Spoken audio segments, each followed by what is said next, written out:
Hey there, it's Kristen. And Kristen. And this is Vainglorious, where we show those of you who have champagne taste how to live fashionably on a beer budget. And as you can see, we are in the new DIY studio. Very exciting. And today we have two very exciting DIYs. One, they're both Halloween themed. And one is a Halloween costume. And the other one is for those who aren't really that into Halloween, but need to go out with a friend and need to put something on. Right. Alright, so let's get started. The best thing about Halloween is that it's a perfect time to be crafty and creative. And of course, since we're all on a budget, I only had $20 to make my costume this year. So I decided I was going to be a flapper. Using a dress that I already had in my closet, I simply went to the fabric store and got fringe, a feather, and I'm using my glue gun and a pair of scissors. First, measure fringe and cut the appropriate length.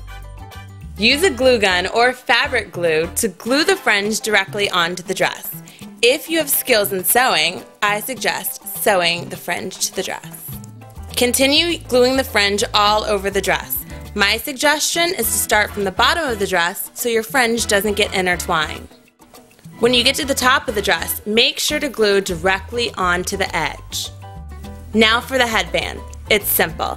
Take a headband you already have, your favorite brooch, and simply attach the feather to your headband by using the brooch. Accessorize with fishnets and a strand of pearls and you are ready to rock and roll. So for those of you who don't really want to dress up but still want to stay festive, you can make a shirt. And I was inspired by Alexander McQueen because he's all about the skulls. So what I have is a white t-shirt from my closet. Then I have a skull stencil that I found, which is really cool. I found some beads from old shirts that come with extras, because you never use those, so I'm going to use them for this. Then some fabric paint, glue gun, and of course needle and thread. First, place a bag underneath your t-shirt so the paint doesn't stick to the other side of the shirt.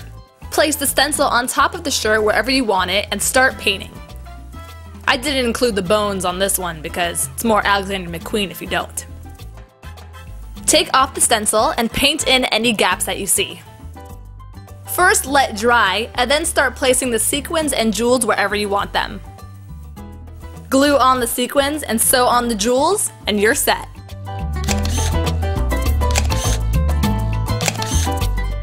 Well, that is a wrap for our Halloween DIYs. Hope you got some inspiration. I love your outfit. Thanks, I'm totally in character, darling.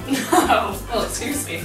Well, that is it for this week's show, and we'll see you guys next week. Bye. Happy Halloween.